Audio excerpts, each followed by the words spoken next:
শান্তিপুরে তো সবাই এসে দেখায় হচ্ছে শাড়ি, মানে শাড়ির হাট, শাড়ির দোকান, শাড়ি কত কম দাম এসব দেখায়। তো আজকে আমি আপনাদের একটা নতুন জিনিস দেখাবো, সেটা হচ্ছে এমব্রয়ডারি শাড়ির তৈরি। চলুন তাহলে ছোট্ট করে আজকে একটা ছোট্ট ভিডিও দিয়ে দিই। আর লং ভিডিওর প্রসেসটা, মানে কীভাবে একদম শাড়ি লাগানো থেকে, সুতো লাগানো থেকে, তৈরি থেকে, সেটা একটা অন্যদিন এডিট করে দেবো। কেন এডিট করার এখন আমার টাইম নেই, আমি এখন মানে নিজের জগতে থাকতে ভীষণ কী বলবো ব্যস্ত। তো ছোট্ট করে আজকে একটা ভিডিও দেখাই যে কীভাবে এমব্রয়ডারি শাড়িগুলো তৈরি হয় এবং তারপর সেগুলো আমরা মনে সুখে আনন্দে পরি আর আনন্দ করে কিনি। তো চলো এমব্রয়ডারি শাড়ি কীভাবে তৈরি হয়।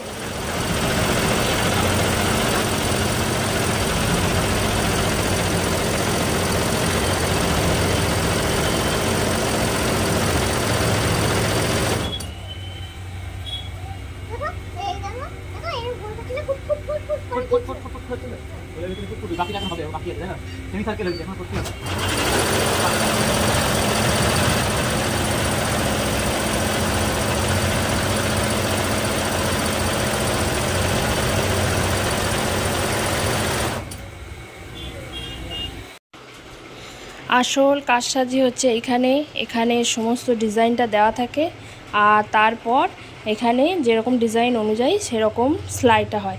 এই মেশিনটা এখন বন্ধ আছে, এখানেও শাড়ি হয়। আগের বারে যখন এসেছিলাম এখানেও শাড়ি হচ্ছিলো, এদিকেও শাড়ি হচ্ছিলো, সে দুর্দান্ত আওয়াজ। আর এদিকে মেশিন চলছে, আর যখনই মেশিন বন্ধ হয়ে যাচ্ছে তখন মানে হচ্ছে সুতো কেটে গেছে। তো সুতো কেটে যাওয়ার সময় মেশিন বন্ধ হয়ে যাচ্ছে এরকমভাবে। আর এখন এই সাদা সুতোর কাজগুলো চলছে। এর আগে আমি যখন আসিনি তখন ইয়েলো আর রেড কালারের সুতোর কাজগুলো হয়ে গেছে। আমি দাদাকে জিজ্ঞেস করলাম আর কতটা বাকি আছে, বললো আর 5টা ফুল বাকি আছে, 5টা ফুলের কাজ হয়ে গেলেই এই শাড়িটা হয়ে যাবে কমপ্লিট। দেখো শাড়ির ফুলগুলো কি নিরে।